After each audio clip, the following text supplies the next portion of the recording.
Towards the end of the previous video, we had a working Symfony controller class that could handle our post data submission, and it could get us to a point where we had an associative array representing the raw data that had been submitted. Now, an array is useful, however, the data inside is not very tidy. For example, the submitted date is a raw string, and we can actually get Symfony to convert this for us into an instance of DateTime or even DateTimeImmutable, if that's your thing. Now once we've tidied up this submission, we need this data to stick around, which means that we need to store it somewhere.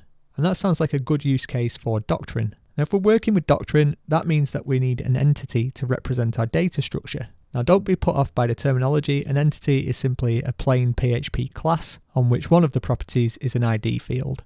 Now there's more to an entity than that, but that's the gist of it from the point where we're at. So let's make our album entity. If you're comfortable working with entities, then by all means go ahead and create yours any which way that you see fit.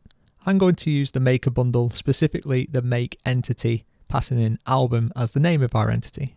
I'm simply going to follow the prompts, passing in the various property names that we need. We already know these from our bhat test. We're going to need title, release date, and track count. Now one thing that's interesting from the bhat test is that we'll be passing in our data as, for example, release_date, but I'm going to use camel case property names. For example, release date, all one word, where the D in date is capitalized, as this is pretty much the standard when working with Doctrine. Now one thing to note there is that we didn't have to specify the ID property. We get that for us automatically. So we should now have an entity called album, which we do. And you can see we've got our 4 properties, the 3 that we defined ourselves and the one that's automatically added for us. Likewise, it's gone ahead and generated the getters and setters for each of the 3 properties that we added, and just the getter for the ID property. The reason being that you never want to be manually setting the ID field of an entity. Now this is not the world's most beautiful entity, but it is sufficient for our needs. It'd be nicer to move away from using setters and instead rely on the constructor or name constructor methods to set properties of our entities. However, this does create complexity when using Symfony's form, and it would lead to a more layered architecture than an application of this complexity requires.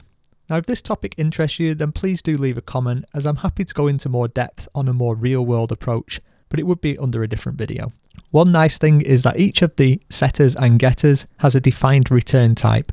So this is a PHP 7 feature that we can take advantage of inside a Symfony 4 application, where the minimum PHP version required to run Symfony 4 is now 7.1.3. The last thing, as mentioned, is our release date and our track count. Both use camel case, but our incoming bhat test data is going to use snake case, and this is not going to map 1-to-1, so we will need to address this. So as we have our database up and running, as covered in a previous video, we can now either do a bin console Doctrine schema update force, or we can make use of the migration as it recommends here. So let's do a bin console make migration, and then let's run that migration with a bin console Doctrine migrations migrate. Now note, even though it gives the full command here, you can get away with the least amount that's still unique. And with that, we should have our database set up and working. You can of course use any database client that you like, including the CLI. I personally like DataGrip by JetBrains, as it allows us to work with both Postgres and MySQL databases. So I'm going to set up a new connection here. I'll define the name momentarily. Our host is just 0000, port is 3306, database db_dev, db user, and db password. Looks like I need to download these missing driver files, do a test of the connection. Looks good, so I'm just going to apply that. I'll leave the database name as is, it's fine. There we go. See our table. Whoa, that completely threw me. Nope, we're looking at the wrong database there. That's for a completely different project. I wondered why it was called Contact. Anyway, it looks very similar, just back to front, just to keep me on my toes. Anyway, there we go. We can see our database has been created, and it's got the columns and properties that we set on our entity. Now the best way that I know to turn arrays into entities is to use a Symfony form. This way we gain access to all of the structuring and validation and flexibility that Symfony's form component brings to the table. Now unfortunately this does add complexity over, say, just newing up an entity and whacking in raw data via its setters. Fortunately, with Symfony 4's maker bundle, we do reduce a bunch of the boilerplate typing, so we can make a new form rather easily. With a bin console make form, and our form is just going to be the album type. Now this is very recently changed in Symfony 4.0.6, I believe, and by simply passing in the name of our entity, it should be able to guess all of the different form fields that we want. So that's really nice. There's a couple of additional things that I'm going to do on this form. I'm going to set the release date's form field type to be of type DateTime type. Now that's a bit of a mouthful, but essentially it's going to tell Symfony that when working with the release date, we're actually working with strings that represent date times. Likewise, our track count should be a number type. Now before we get onto this issue of snake case and camel case, there is another problem here. So if we take a look at the body that we're posting in, our release date expects to be in this string format like this. But as it stands, by using the DateTime type, our form expects data to come in looking like this. So our release date would have to be broken down into two different objects. One's the date, one's the time. The date's got 3 different properties. The time's got 2 different properties. And can you imagine going to your front-end dev and saying, yeah, this is the DateTime format that we're working with? They'd think you were crazy. Now, fortunately, Symfony does have us covered here. So I'm just going to delete that before I forget. And we'll go back. And the third argument to a builder's add method is the options, which is just an array. Okay, so we'll start with the release date. We'll set up some options on here. And the first thing that we need to do is set the widget. Now the widget just needs to be single text. You can find all the options and their available values on the Symfony docs. If you think about the widget being as like a HTML form representation, and you might have like 3 different drop downs for those date properties that we saw, and then 2 different ones for the time. Well, when we're saying that the widget is just single text, it would just be represented by a single input field. In other words, it's the simplest possible way of accepting a date. Now, the thing is, we're submitting our date in a fairly standard format for a JavaScript application. Unfortunately, the DateTime type won't work well with it unless we tell it the specific format that we're using. Now, the format is a little bit long-winded. So what I would recommend is you just copy and paste this from the show notes. And pretty much any time that you need to accept dates from some sort of JavaScript front end, you're going to need this format. This works nicely with the ISO 8601 JavaScript datetime representation. So this fixes the datetime issue. Now to fix the form field name issue, we need to use the property path option, and this makes things a little bit odd. So what I'm going to do is I'm going to add a new option in here called property path, which is fine. And then we're going to set the property path to be release date.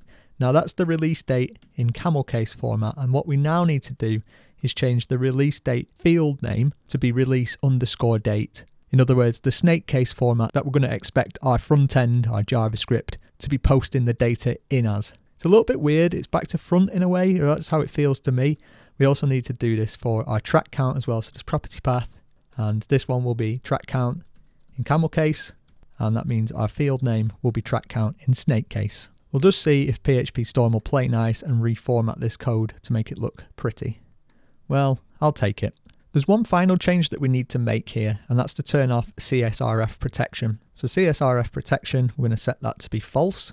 The reason being is that we're expecting data from other sites in this case. CSRF just doesn't apply here. So given what we've described in our BHAT post test, the incoming data submission should now be happily meeting the expectation of our album type. We're going to use the album controller to pass the incoming post through our form. The form will transform the array of data into a populated album instance. Now, as the album has all the Doctrine annotations, we can then save or persist our newly populated album entity off to our database. So let's add this logic into our album controller.